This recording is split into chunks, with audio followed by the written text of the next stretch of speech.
kopi dulu, Lur. Kita bahas yang satu ini, karena ini menarik banget dan cukup jarang disorot. Keputusan Kementerian Pertahanan Indonesia memilih pesawat jet ringan Pilatus PC-254 buat kebutuhan TNI Angkatan Udara. Jadi gini, di tengah fokus publik yang sering bahas jet tempur, rudal, atau kapal perang, ternyata ada satu elemen penting yang sering luput, pesawat pendukung. Padahal, justru disinilah fondasi operasional militer dibangun, terutama untuk pelatihan pilot dan mobilitas cepat.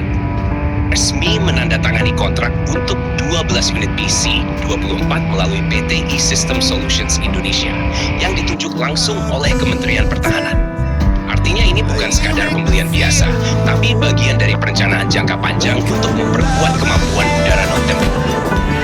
Sekarang pertanyaannya, kenapa PC-24?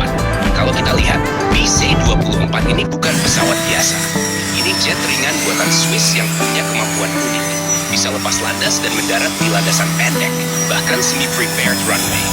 Jadi bukan cuma bandara besar, tapi juga bisa operasi di daerah terpencil, termasuk wilayah Indonesia yang geografisnya kepulauan. Nah, ini langsung nyambung dengan kebutuhan TNI AU.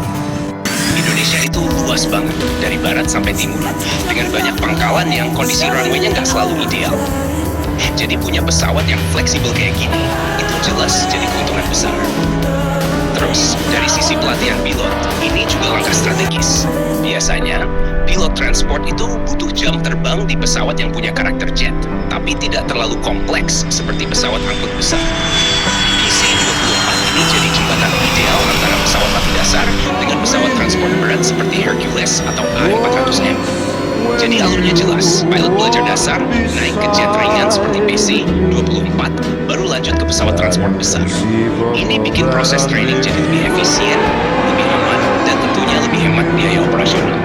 Karena kalau langsung loncat ke pesawat besar, risikonya tinggi, dan biaya juga jauh lebih mahal. Adalah jet bisnis serbaguna. Selain untuk pelatihan, PC-24 juga punya peran penting sebagai pesawat transport ringan dan liaison. Liaison itu artinya penghubung. Jadi pesawat ini bisa dipakai buat mengangkut personel penting, logistik ringan, evakuasi medis, atau bahkan misi cepat antar pangkalan. Dan yang menarik, konfigurasi kabinnya fleksibel. Bisa diubah dari penumpang ke kargo, bahkan ke medical evacuation dalam waktu relatif singkat. Ini cocok banget buat kebutuhan militer modern yang butuh respon cepat dan adaptif. Kalau kita tarik lebih dalam, pembelian 12 unit ini bukan angka kecil. Ini menunjukkan bahwa Indonesia serius membangun armada pendukung yang kuat, bukan cuma fokus ke alutsista tempur.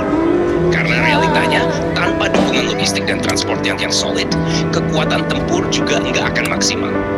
Sekarang kita bandingkan sedikit, banyak negara maju punya pesawat sekelas ini untuk mendukung operasi mereka. Bahkan di NATO, konsep jet ringan multi-role seperti ini sudah umum dipakai untuk training dan liaison. Indonesia mulai masuk ke arah yang sama, artinya ada peningkatan standar operasional menuju level yang lebih modern. Dari sisi industri, keterlibatan PT E-System Solutions Indonesia juga menarik. Ini menunjukkan bahwa pemerintah tetap melibatkan pihak dalam negeri sebagai kontraktor, walaupun platform utamanya dari luar negeri. Ini bisa membuka peluang transfer teknologi, maintenance lokal, dan peningkatan kemampuan industri pertahanan dalam negeri. Walaupun mungkin belum sampai produksi, tapi dari sisi support dan operasional itu tetap penting.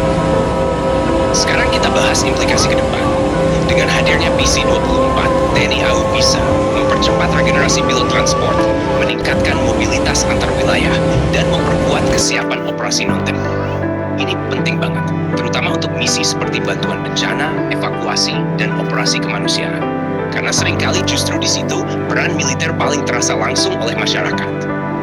Dan jangan lupa, fleksibilitas pesawat ini juga bisa digunakan untuk misi militer ringan yang butuh kecepatan dan efisiensi, tanpa harus mengerahkan aset besar.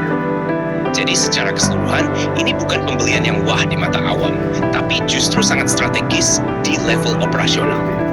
Ini kayak fondasi rumah, nggak kelihatan mencolok, tentukan kuat atau tidaknya keseluruhan bangunan. Kedepan, menarik untuk kita lihat. Apakah Indonesia akan menambah unit lagi? Bagaimana integrasinya dengan sistem pelatihan TNI AU? Dan apakah akan ada varian khusus militer yang dikembangkan dari platform ini? Yang jelas, langkah ini menunjukkan bahwa modernisasi TNI tidak hanya fokus pada kekuatan tempur, tapi juga pada sistem pendukung yang selama ini sering dianggap sepele. Padahal, justru disitulah kunci kesiapan tempur yang sebenarnya. Dan menurutmu gimana, Lur? Apakah pilihan PC-24 ini sudah tepat untuk kebutuhan Indonesia? Atau masih ada opsi lain yang lebih cocok? Jangan lupa subscribe, like, dan komen di bawah sambil ngopi.